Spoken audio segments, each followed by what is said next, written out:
美日针对的是俄罗斯，还有它更大的对手是中国大陆。而韩国的话，它主要针对是北韩。而日韩两国基于种种复杂的原因，其实还是有很多的隔阂。即便未来三边要举行一个联合军演，你说军演的位置要放在哪里？我认为就不容易摆得平。因此，就这整个国际秩序运作的架构，亚洲的日韩，还有欧洲的北约，事实上都在为美国的利益在买单。直白的讲，这三个旁边两个都是美国的小弟，就是造成日韩两国在民意支持度可以说半斤八两。事实上，不止这日韩两国，即使是拜登，你说他的目前状况好吗？未必。所以这是一个三个领导力都不是很高的一个元首，都有各种的问题。没错。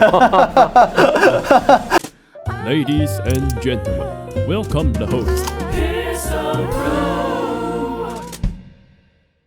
欢迎收看今天的后来座谈节目，我是主持人历史哥李一修。我们今天呢要来聊聊最近的这个军事国际动态啊。为什么呢？因为最近呢，我们看到啊，赖清德民进党总统参选人，同时民进党党主席也是副总统啊，到了美国去过境外交啊，那引起了对岸的一些反应啊。那政治上的部分呢，好，我想我们平常也讨论蛮多，但我们今天想聊一些从比较军事、比较从安全、国际防务的角度来探讨啊，为什么这一次的围岛军演只有1天，而且看起来规模跟之前呢不太一样？我想之前我们也都聊过了。另外啊，与此同时啊，东亚的一个国际外交政治的重磅消息啊，虽然这开会地点呢是在华盛顿啊，就很知名的大卫营啊，那美日韩正式的结盟啊，被称之为亚洲小北约，真的吗？但是美国人说否认啊。与此同时呢，中国也没有闲着啊。中国大陆呢，近期啊跟菲律宾啊在南海啊有一个较为强烈的冲突啊，而这个冲突呢导向啊，没想到呢菲律宾的反应非常的奇特，到底发生什么事呢？我们今天来看一看哈。好，那我们关于这个军事议题，我们要来欢迎谁呢？我们今天来欢迎啊郑继伟总编，大家好。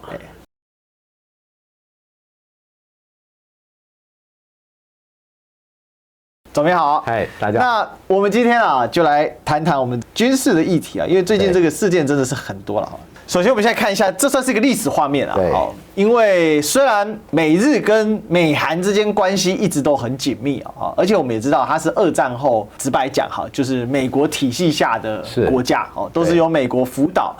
来建构而成的哈。但是呢，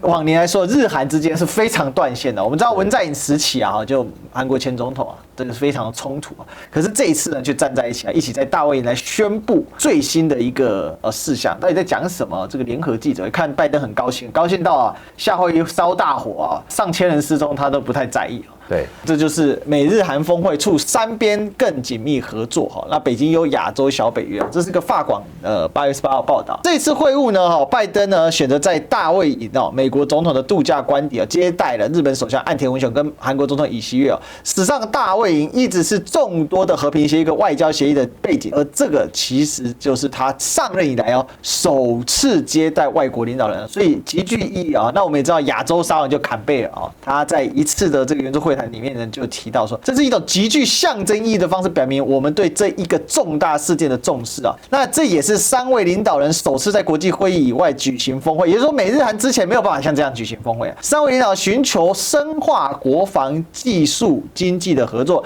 以对应来自中国、朝鲜日益严重的威胁哦。哇，这个有一点意思哦。总编怎么看呢？就过往其实美韩的重点是北韩啊，对，那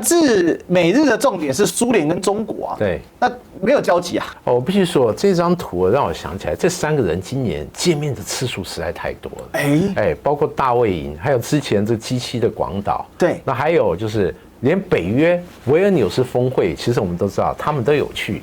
日韩还有澳大利亚、纽西兰是作为被邀请的友好的友邦到维尔纽斯参加北约的峰会嘛。那其余在日本啊，在美国也多次见面过。这个场景其实并不陌生，但这次他举行会议的大卫营，倒是非常的特别。刚才新闻有讲到嘛，他们是第一次拜登在这个地方上任以后接见外国元首，而大卫营它有什么特殊？那我们常听或者对于历史有概念的知道大卫营协议，对，中东2次嘛，对，包括以色列、埃及，还有以色列、巴勒斯坦，都在大卫营。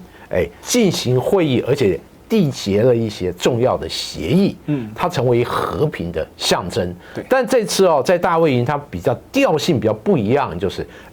这个变成一个大家认为或者中国大陆解读为所谓小北约这个概念。这概念我们都知道，北约是冷战时代的产物，它追求的可能不是和平，而是一种对抗。所以和之前的所谓大卫营协议，它在精神上来讲，我认为完全是背道而驰啊。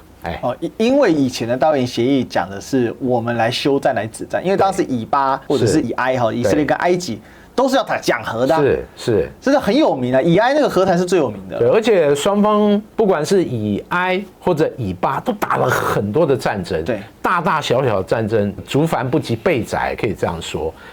但是这次三国其实针对的目标，我们都知道，主要还是围绕到东北亚，当然重点侧重又有一点不一样。刚才历史哥有讲到，美日它针对的是目前俄乌战争的俄罗斯，还有事实上它更大的对手是中国大陆。是，而韩国的话，它主要针对是北韩，也因此即使变成同盟，但事实上他们心中的盘算和侧重的对象还是不一样的。试想，如果变成所谓的北约，一种集体防卫组织，如果三方任何一方与中国大陆发生冲突，你说韩国要如何自处？韩国要把它当成对手吗？也出兵协助吗？这个对于目前韩国人来讲，可能觉得这一步可能走得太远了吧？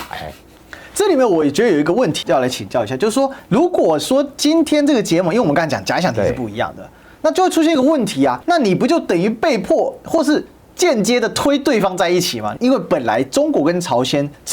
就是北韩，北韩跟俄罗斯是各自的，他们也是两两相结。是，那中国跟俄罗斯过去关系其实没那么紧密。对，虽然我们以为他们很紧密，但其实他们有很大的一个领土上的彼此压力。对，好，但现在俄罗斯确实跟中国比较紧密。对，但是它本来其实也是两两的，也就是说，这个让我感觉到很像一战前的，好不好？各国之间签协约，对，那最后合在一起变成三国协约，但是事实上原始是两两相对。那美韩跟美日本来也是两两相对，对，但是韩日是断线的。其实这个很有趣，就是分两个集团，就像以前朝鲜半岛核谈判，所谓的6方会谈。目前我们看到就3方，就是很紧密的一方，另外3方就是俄罗斯、中国大陆还有北韩嘛。对，事实上就这对面的3方来讲，关系也不一样。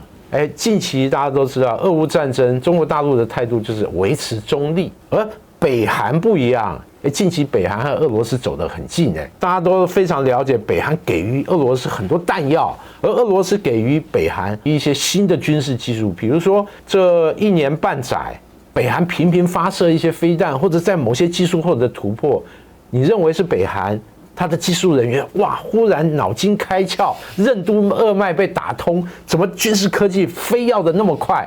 其实我认为很多的部分绝对是和外国的技术援助有关，而俄罗斯其实在这个部分应该是最大的嫌疑犯。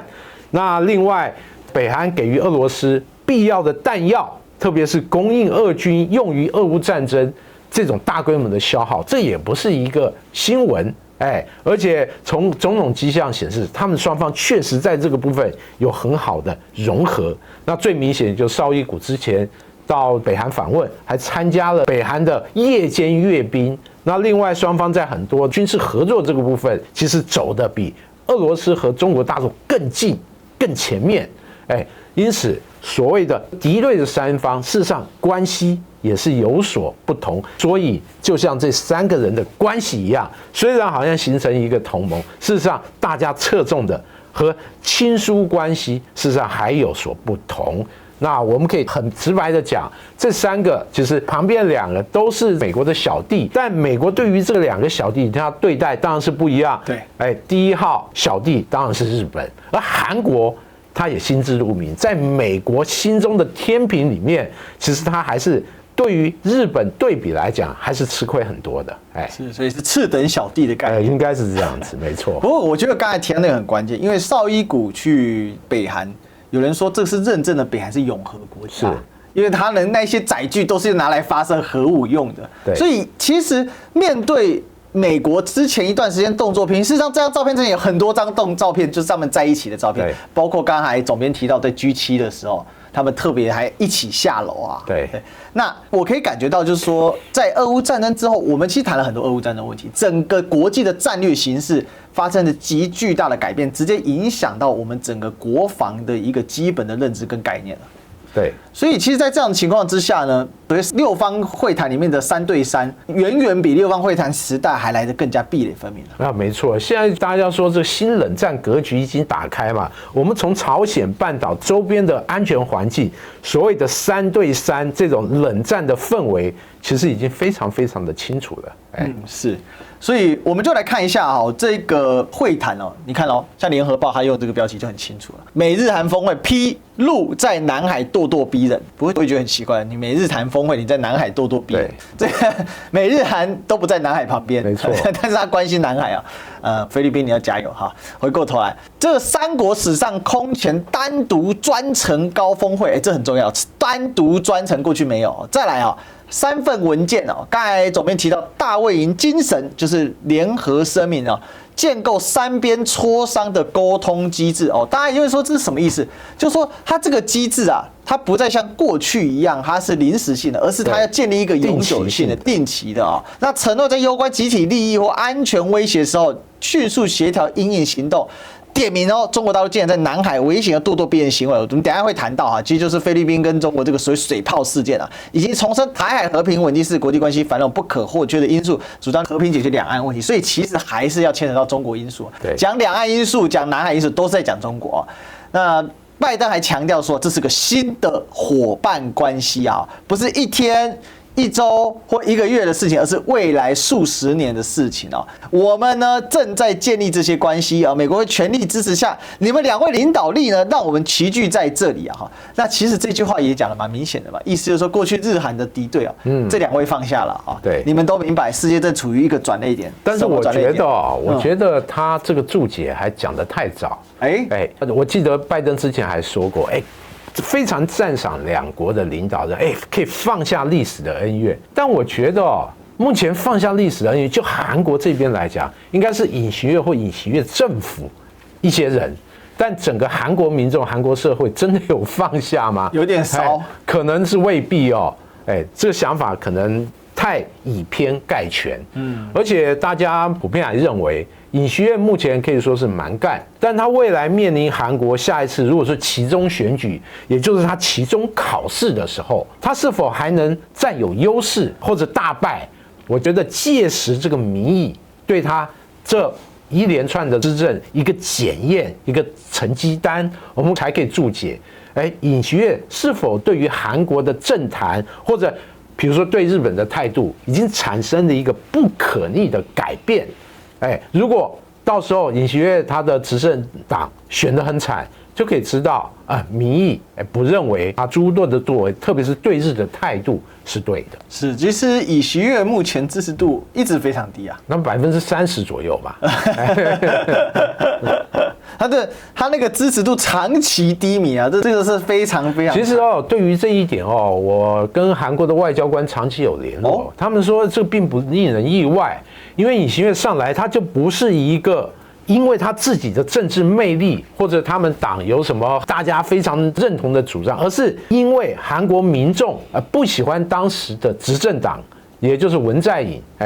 他们的这个执政党也因此就是转而投尹锡悦，而且尹锡悦胜出，他的得票的差距其实非常微小，0.8%，对，这么少，因此他本身执政以后，再加上韩国的经济这1年多来可以说是崩盘，房地产大打折扣缩水，再加上很多重要的产业，它整个竞争力明显被中国大陆取代，比如造船业，汽车未来也面临中国大陆很大的压力，那另外半导体它必须要配合美国对于中国大陆一些禁运、一些制裁，因此对于韩国来讲，过去1年多确实是它经济面临寒冬，因此尹锡悦它本身的声望或者它整个支持度大幅降低，这个也就不足为奇了。是，所以说来说去，尹锡悦这么弱的情况之下，拜登称赞他们的领导力。对，显然拜登没有去认真解读韩国的政坛哦，发生什么事？事实上，不要说尹锡悦哦，其实就连岸田文雄目前的支持度也不是很高啊。确实哦，岸田文雄其实支持度最高的时候就是 G7 广岛峰会的时候，当时岸田文雄据说他的民调曾经高达50%几哦，也因此当时有一个说法，就是岸田打算解散国会，重新选举。对，因为支持度一片大好啊。结果目前又只剩下30%几哦，又回归常态这样的，就是造成说，事实上日韩两国在民意支持度或者选民的这个好感度来讲，可以说半斤八两。那大家目前的状况都不是很好。事实上，不止这日韩两国，即使是拜登，你说他的目前状况好吗？也不好，未必。特别是一连串的民调支持度。一些调查发现，川普好像目前领先他，而且他自己在本身内政的一些处理上瑕疵也很多，特别是最近大家点名的夏威夷大火这个整个事件，对，拜登完全神隐，那对相关的一些议题也没有提出一个强有力政府的说法。因此在这个地方，我认为拜登真的是失分很多，而且大家要注意哦，夏威夷州是民主党的铁票区啊，是2位参议员都是民主党籍，因此你对于本党同党的州政府，他面临大规模灾害的处理是如此，自然而然对于美国选民的话，它本身可以说是五味杂陈的。所以这是一个3个领导力都不是很高的一个元首都有各种的问题，没错，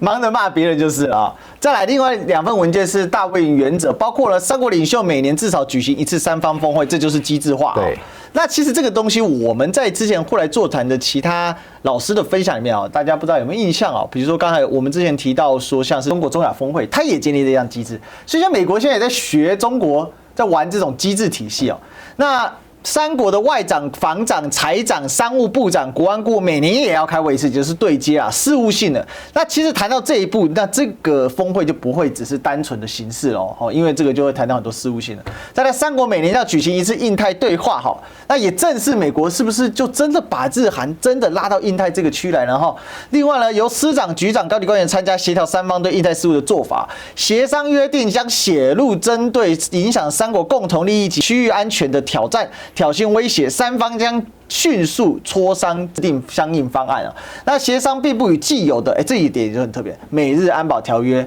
以及美韩共同防御协约来冲突，也没有新增国内法或国际法的权利与义务所以这整个精神表明呢，只是重申了包含对联合国海洋公约的规范，还有航行飞越自由在内的国际法的承诺，并反对主权争议、海域军事化、危险运用海警或海上民兵等任何强制活动。3国对台湾的问题基本立场也没有改变。讲了这么多，其实大概可以分为几点，我们一点一点来问一下总编好了第一个，建立一个很细部的机制，所以事实上是要强化。或者是要真正去落实，否则不需要到这个层级。对，从这样的一个我们知道，就是跨领域。那总体来讲，就是国防、经济还有科技等等诸多的层面，也就是它和所谓的北约集体安全强调军事不一样，它是除了军事以外，还有经济、还有科技、产业等等，它是更为紧密而全面的一个联盟。那等于说它是北约，其实是低看它了，它比北约还要强。它还包括了经济层面，还有科技，还有产业发展层面。所以它直指的其实很明显就是目前中美全面大国博弈所包含的，像贸易战、科技战，只差没有军事的热战而已。因此，另外2个中美之间目前进行的征战，都包括在3国的整个这个协议的精神里面，因此我认为它涵盖的范围事实上比我们认为的小北约来得更为广泛，是，所以更加的强大。对，那另外协商约定这一点有点意思是因为什么不把那本来的协定没有改的话，那也没有新增义务，那只是一个宣示，那这样子有办法确保美国所谓的想要共同防御？不要说中国了，甚至印太这样的一个问题当然啦，它其实从我们这个里面，所谈到的哦，就是事实上三国捆绑。那对于日韩来讲，它关切当然是东北亚。但对于美国来讲，那我不止东北亚，包括东海，包括台海，还有这次有写到特别注解的南海，尤其是南海这个问题，在美国的挑动之下，已经变得非常的国际化，而且美国不但的鼓动南海的像菲律宾、越南，对于中国大陆进行一个更为激进的对抗，比如菲律宾近期就被明显点起来。那另外，他再把域外的日韩两国也纳入其中。日韩虽然也不是所谓的主权伸手国家，但毕竟对于日韩来讲，他也很重视南海这一题，尤其是他们海洋贸易生命线都要经过南海，因此这个部分确实也是两国长期比较关注的部分。但是我觉得比较吊诡，就美国翻来覆去强调所谓联合国海洋公约，对一个没有加入这个公约的国家拼命反复强调，还要要求大家共同遵守，这个本身就是蛮奇怪的一个事情。这个是怎样？哆啦 A 梦的海洋公约吗？是变成我要的东西，然后不想要的时候就没有了，所以就明显的双标嘛。是，我记得对于所谓海洋公约相关的一些说法，之前白宫的发言人还被美国的一位很犀利的记者不断的提问搅弄，你一直要求中国或相关国家遵守海洋公约，他的仲裁，结果你自己并没有加入这个公约，因此你本身他双标的问题，被美国记者点出来，但你就可以发现，美国官员的说法就不断的跳针，不断的来回讲。他像答录机一样不断的回答，而对于我们外人看这一方对话，我们就觉得好像对着电话的答录机，听他的不断的回播，就觉得挺好笑。其实这里面就是刚才讲那个跳针那个，我是非常有印象的啊。就是美国官员当他不想回答问题的时候，他就不断跳针，他就跳针回，他也不会不好意思，他就理直气壮的跳针。是，所以。这看起来我们台湾政客还是弱了一点点，对，不过快追上了。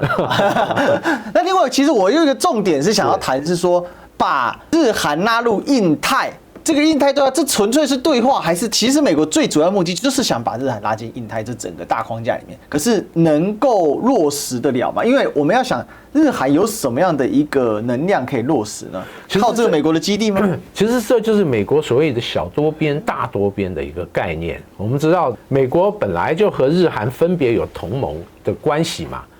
美韩。美日，他是要把美韩美日在整个架构起来变成美日韩，但我认为其实这并不容易。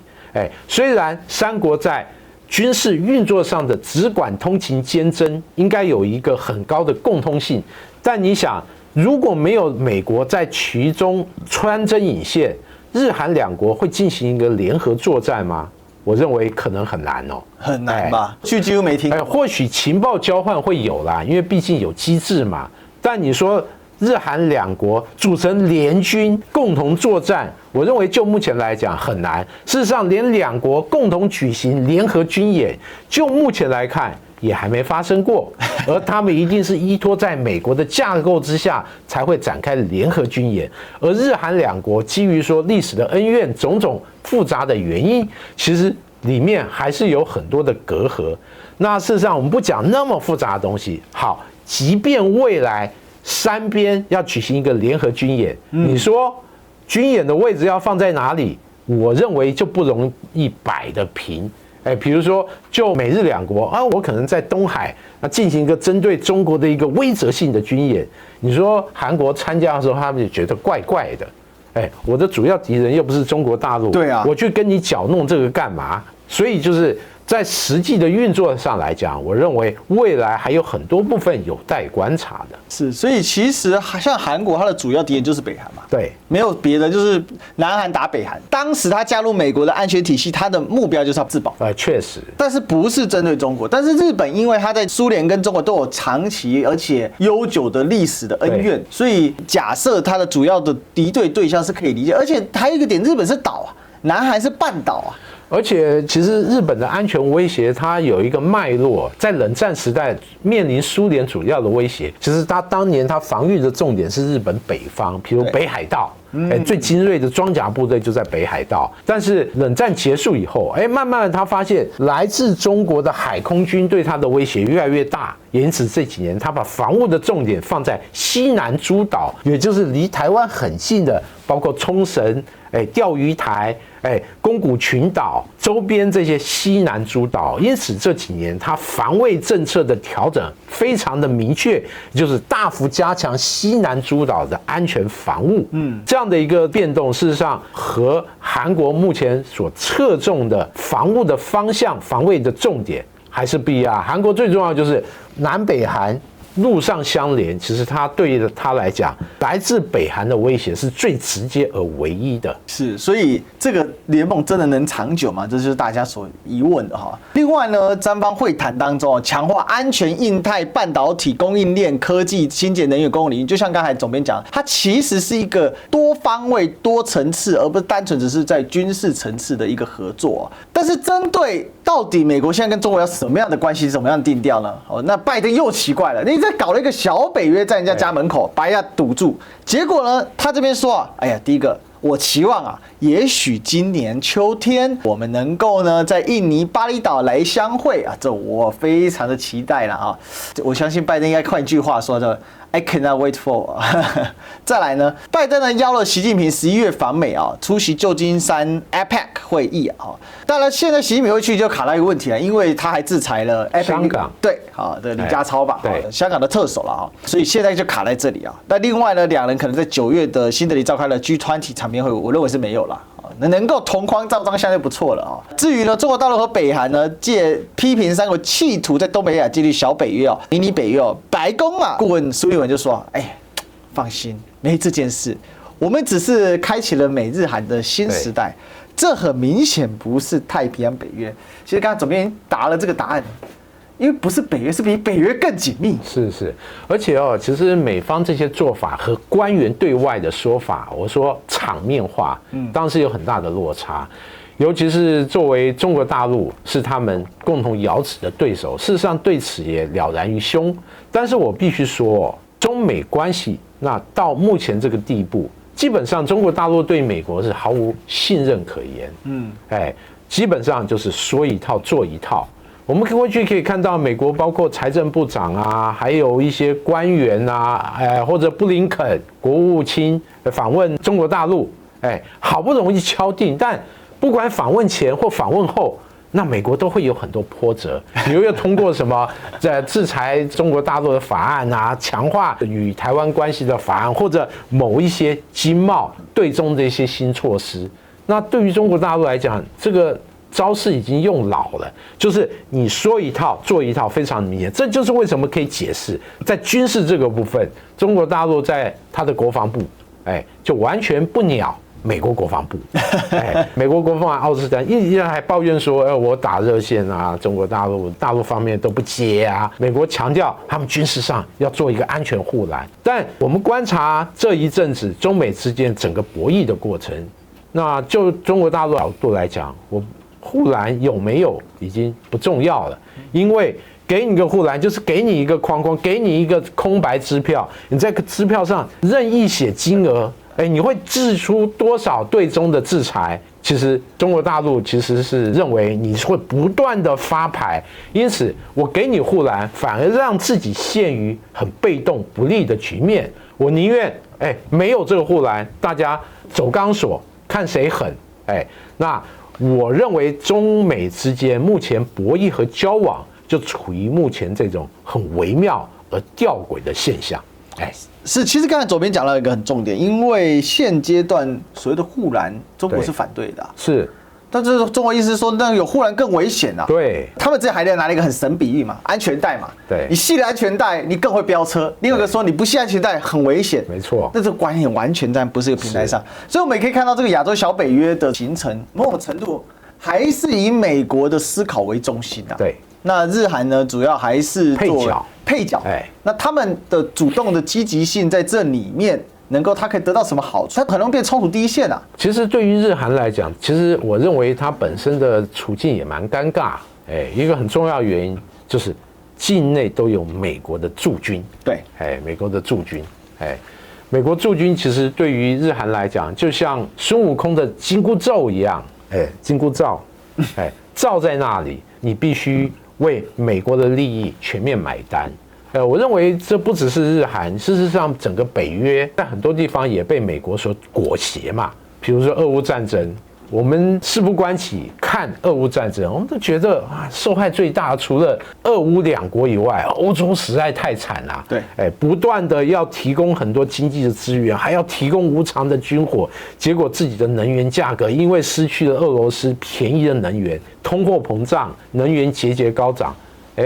欧洲事实上它的损失可以说也是很惨烈的。是，因此就这整个国际秩序运作的架构，亚洲的日韩还有欧洲的北约各国，事实上都在为美国的利益在买单。是，所以说亚洲北约的核心是美国利益跟美国体系，真的是贯彻美国第一。好，那美国第一依然很难全面贯彻，为什么？因为在南海这个地方看起来，美国现在所仰仗的这个盟友不太给力啊。那我们来看一下这个图是什么呢？这个是菲律宾的船啊，这是菲律宾的补给舰。那这个是中国的海警船的这一台啊 ，China Coast Guard， 你可以看到中国海警很明显，他们呢发生了冲突啊，那中国海警船用高压水枪就把菲律宾的补给舰给逼走了。那菲律宾补给舰要去哪里呢？他去仁爱礁或叫仁爱暗沙去补给这一条船。这个是什么船呢？这个叫做马德雷3号。那这个是菲律宾很旧的一艘船的哈，当然它搁浅在这里干嘛？它是要让这边有驻军啊。你可以看到这里有驻军，他们来送物资，还拿起了菲律宾的国旗啊。那它的位置就在那个仁爱礁那个左上角，这是空照图，你用 Google 啊，如果你有兴趣的话，你也可以去看得到。那这台船目前看起来状况非常不好啊，好像感觉这过一段时间要坍塌啦。它这艘船如果脱离暗礁，一定立刻沉没。对啊，它这个都落破掉了，对，整个船体都锈蚀掉了。因此其实有人就笑，来一个很强的台风，浪大一点，这艘船可能就是消失得无影无踪。这就是为什么菲律宾其实不断的试图进行一个补给，除了饮水、食物以外，他还尝试补给一些建材、一些加固的设备、材料，让这个船还是能稳稳地坐在这个暗礁上面，那继续与中国大陆就这仁爱礁的归属问题或者主权问题持续僵持下去。是。那我们来看一下南海主权争议，其实是蛮混乱的。一般我们往常所说的9段线跟11段线差哪里啊？9段线在这里啊，那11段线呢，就是我们针对这个地方也有做一个划分，也就是跟越南部分。那11段线就是中华民国嘛，9段线就是中国大陆，就是中华人民共和国。其他的部分呢，包括像越南，它都对南海有伸索，马来西亚也有部分的小伸索重叠。然后呢，包括甚至文莱啊、菲律宾啊，那像菲律宾的话是这一次冲突的重点啊。好，那我们来看一下仁爱礁其实是在南沙群岛的这个位置啊。那刚刚我们已经看到它怎么去搁浅了。那这一次就爆发水炮事件，水炮事件当中呢，菲律宾呢武装部队啊，它是租用了所谓的补给船，要补给驻守于仁爱暗沙啊，就我们刚才讲仁爱礁的马德雷3号啊。那菲律宾军人来送水、送食物跟其他的燃料，并且呢由菲律宾的海巡队来护航，而中国的海警船啊，对疑似一艘运载水泥等加固设施的补给船呢进行水炮驱离活动。那据此的菲方啊是指控说，不对啊，你违反海洋公约啊，然后呢海上避免空岸碰撞规则，还有仲裁案等等的啊。那中国警方说呢，不对哦，仁爱礁就我们的一部分，那你们的有一艘在这边搁浅了啊，我们呢过去你们也承诺会脱离，那现在都24年过去了，那你不但没有脱走该舰啊，还企图扩大规模修复，实现对仁爱礁的永久占领，这个是严重的侵犯中方主权，还有违反自身的承诺，那也违反国际法和东盟国家所签署的南海各方行为宣言哦。看起来两边是各持一词的哦。那主要的争点就在于说，中国说这是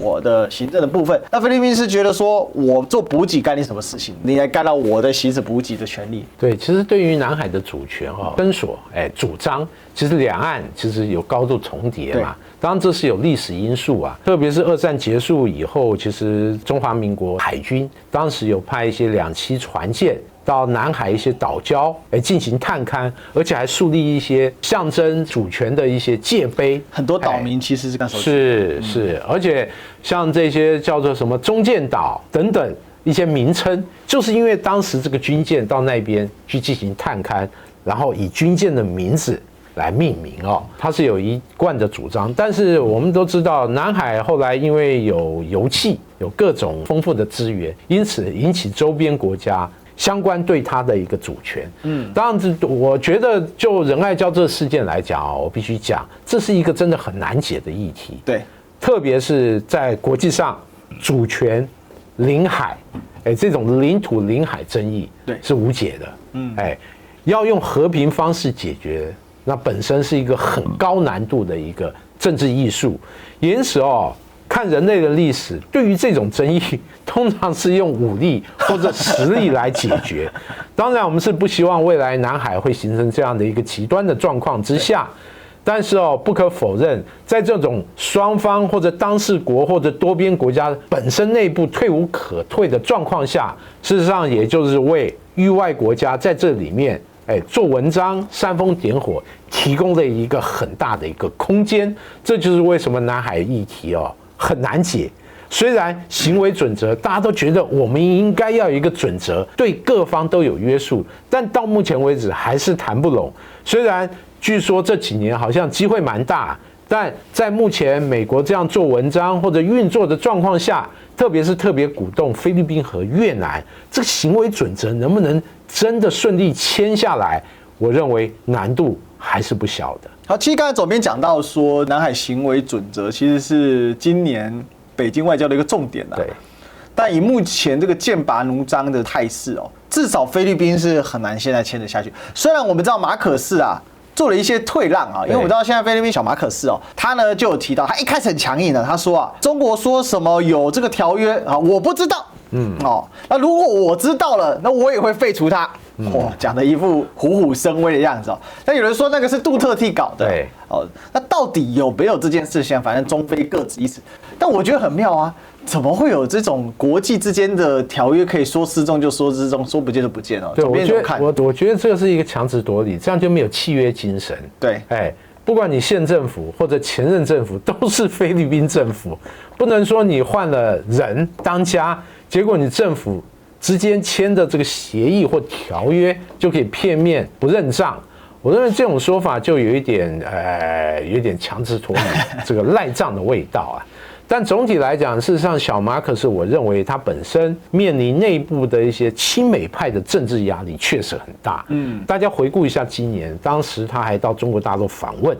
那对中方面其实他呈现的一个务实，而不像现在哇，感觉极端亲美啊，哇，境内的美军基地更多，美菲之间的联合军演规模越来越大，而且更为针对中国大陆，和现在的状况可以说是对于中国大陆来讲温差真的很大啊。但事实上，菲律宾有没有翻脸的底气，我认为可能还是不够。毕竟谈在这种主权的议题，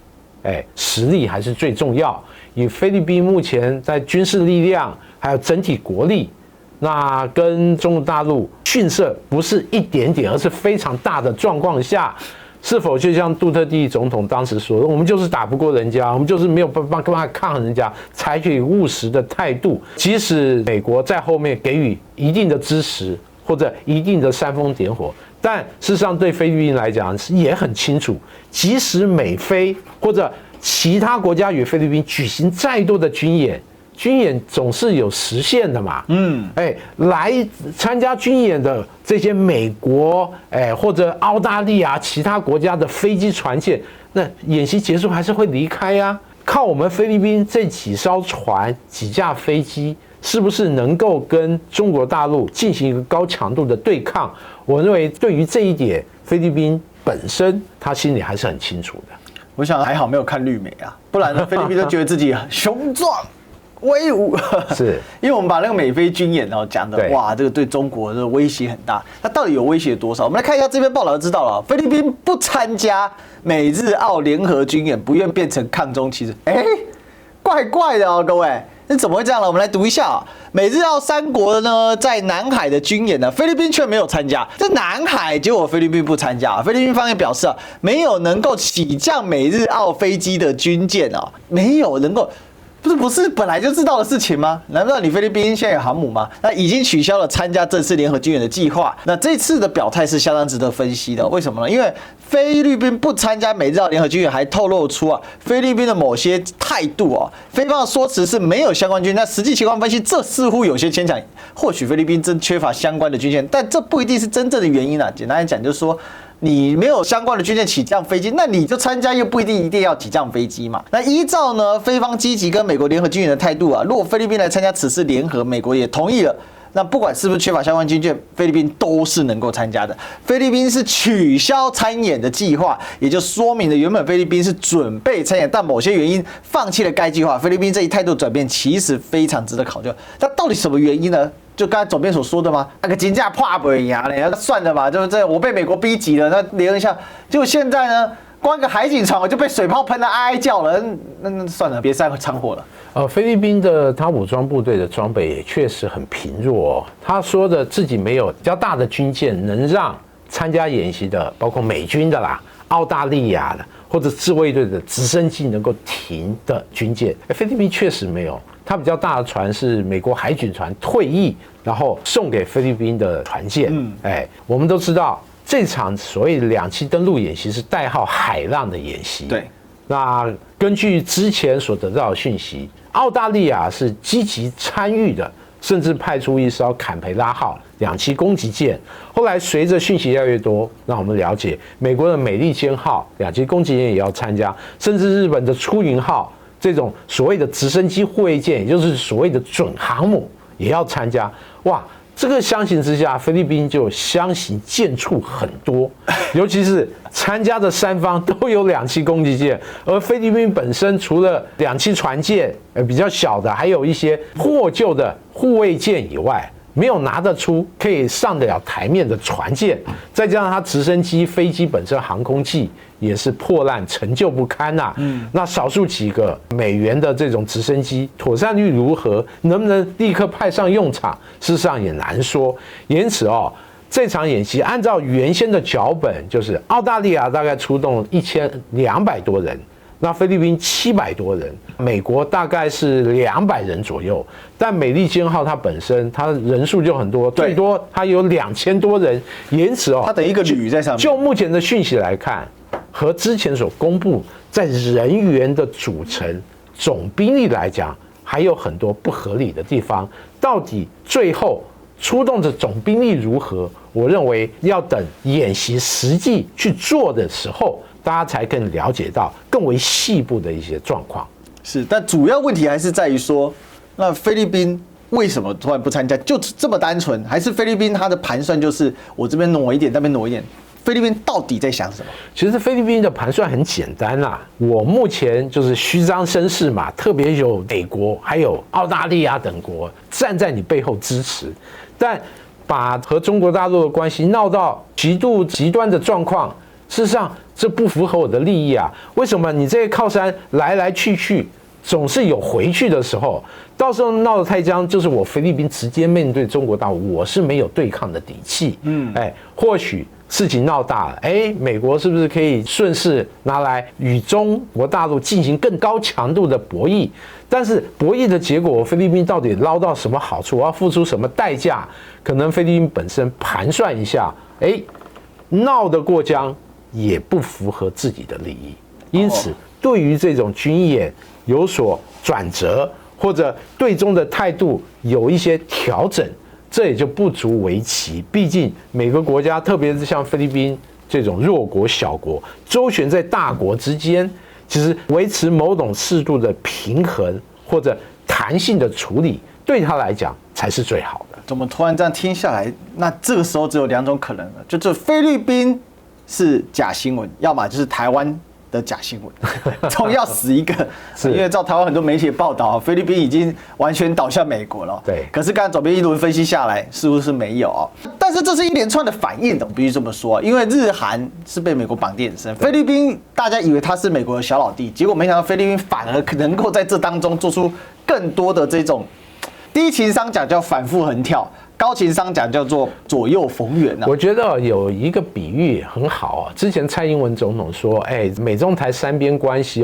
那有人说台湾是美国的棋子，那蔡英文总统自诩为我们要做棋手，不要做棋子。事实上，换个角度来看，菲律宾又何尝不是如此呢？但是面对中美两个大国，你要当棋手还是棋子？那我认为经常是身不由己的。要当棋手，把大国玩弄于股掌之间，我认为不是所有的小国都做得到的。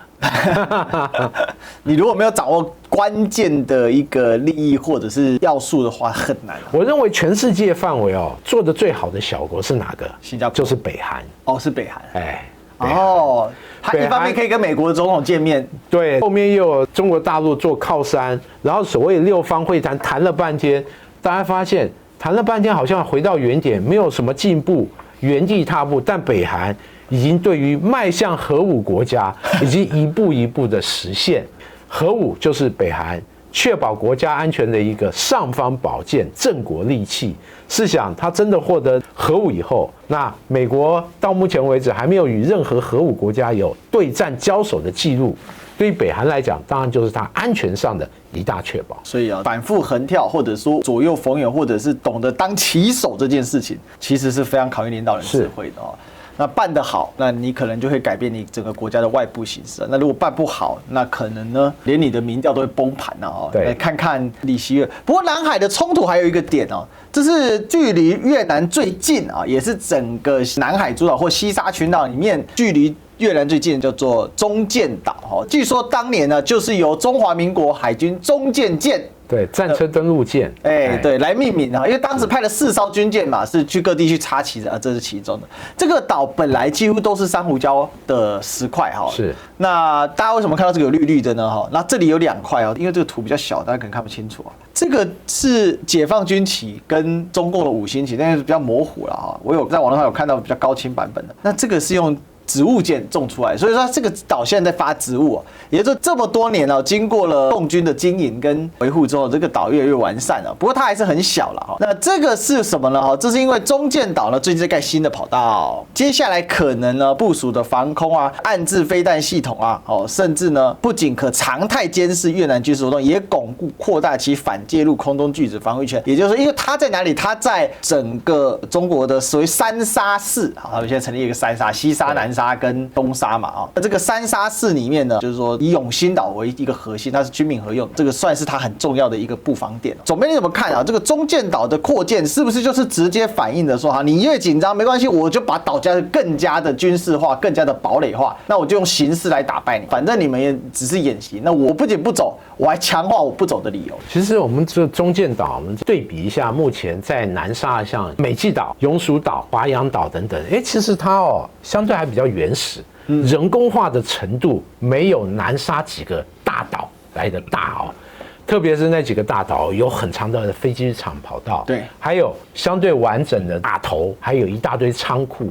等等，和这个整个相对你还可以看得到比较原始的外貌有很大的差异。因此我认为它是考虑到对越南的关系，没有在这个地方进行更大规模的吹沙填岛，否则以中国大陆基建能力，要把它改造成像美济岛这样的一个大的海空堡垒，那绝对没有问题。而在中建岛的经营，目前的扩建，我认为它是考虑到美国还有越南，特别是美军船舰，之前常常经过周边的海域进行所谓的自由航行，对，那给予西沙带来比较大的威胁，因此在这个地方建立一个相对简易的机场。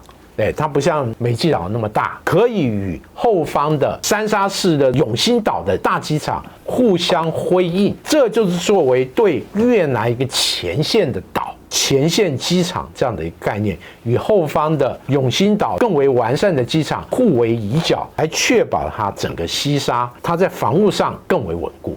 是，所以防务的推进其实还是基于现在整个南海的情势嘛。是，情势因为美国也在把这个情势往前推进。对，你看小北约也要搞个印太，那搞印太也要问南海，所以它是合在一起的。我觉得这是一个鸡生蛋，蛋生鸡，就是你美国不断的派基建到南海进行活动，这也就自然而然迫使中国大陆对于它一些岛礁进行一个更高强度的军事化的建设。这个是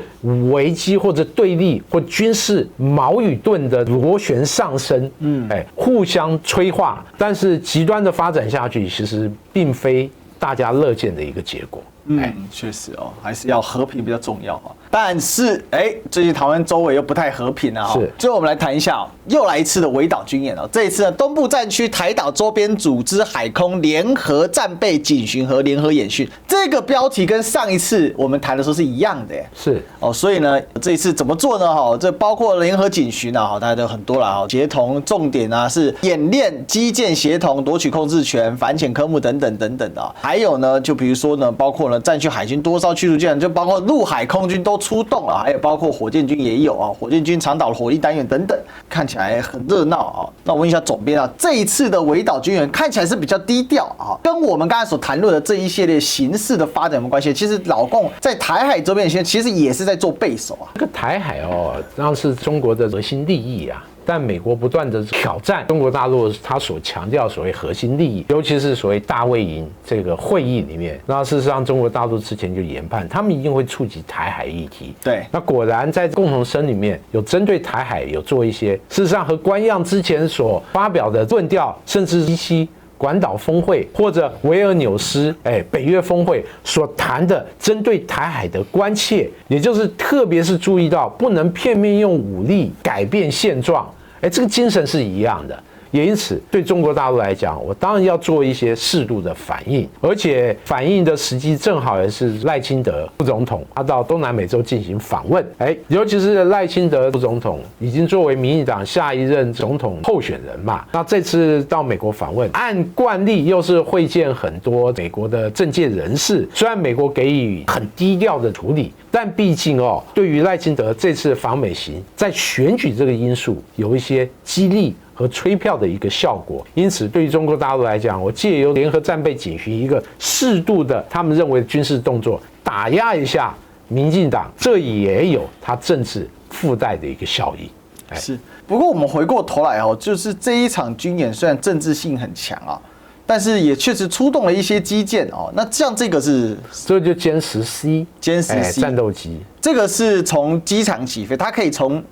像是从航母呢，这次没有出航母没有，这次航母它的海军都是一些中型以下的驱护舰，比如说这个526号、054型护卫舰。那另外后面还有一艘看起来好像052D 驱逐舰在台海周边进行巡航。那这一艘嘞？这549就是054A 这个护卫舰。OK， 那事实上，国军这几天还有包括解放军公布的讯息，就是他们察觉到点名了好几艘054A 型护卫舰，包括所谓的徐州舰啊、南通舰啊，等等。那比较有趣的就是，两岸发布一些针对这次演训的图片、照片，其实很多雷同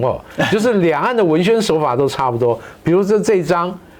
就是解放军发布南通舰上的官兵以望远镜瞭望，在并航监控国军的济阳级巡防舰这样的一个镜头，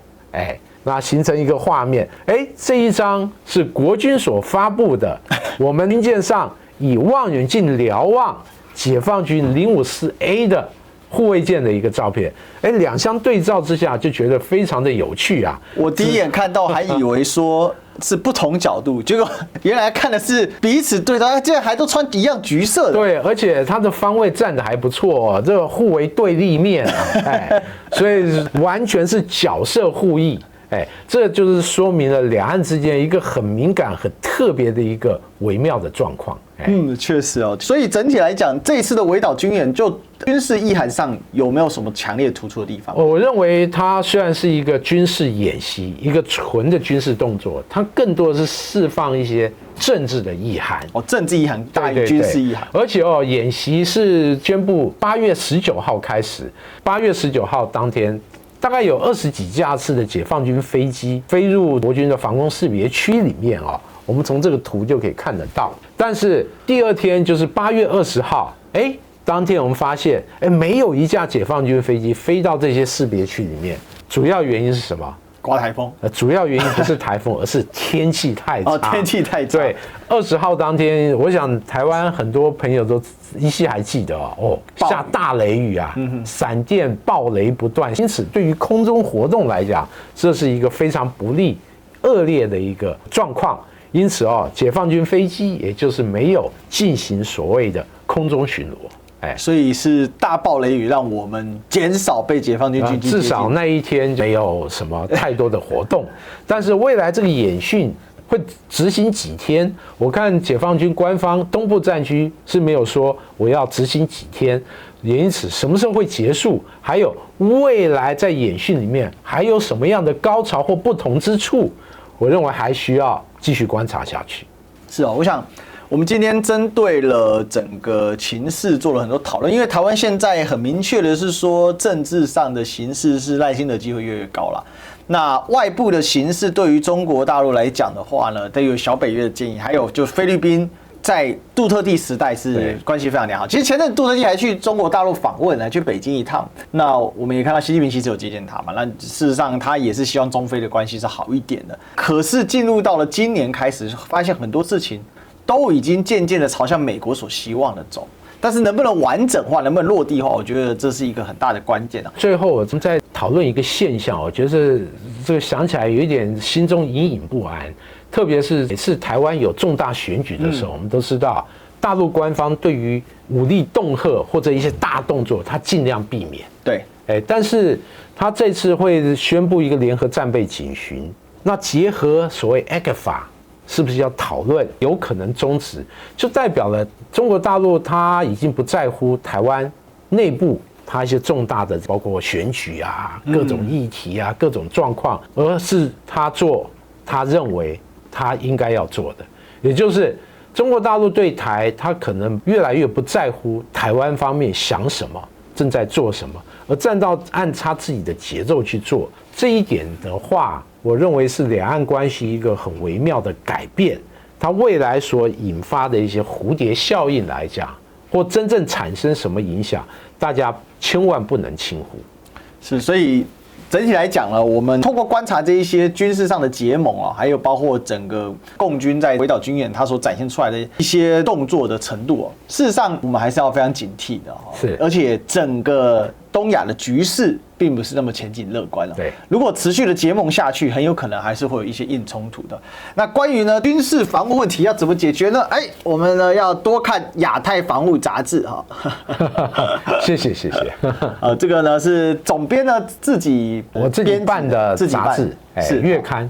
那要怎么定呢？好，我们到时候会在影片下方连结给大家知道。好，那就把这个呢，也可以上网搜寻亚太防务哈，应该有相关讯息。你们有粉专嘛？好，有脸书。对，好，那可以到脸书跟总编去联系。好，那我们今天呢，关于所谓亚洲小北约正式的成立了，我们也喊了好久了。终于呢，看到它的眉目啊！那所具体呈现出来的结果，事实上就是整个情势呢，不但呢没有看起来变好反而变得更紧绷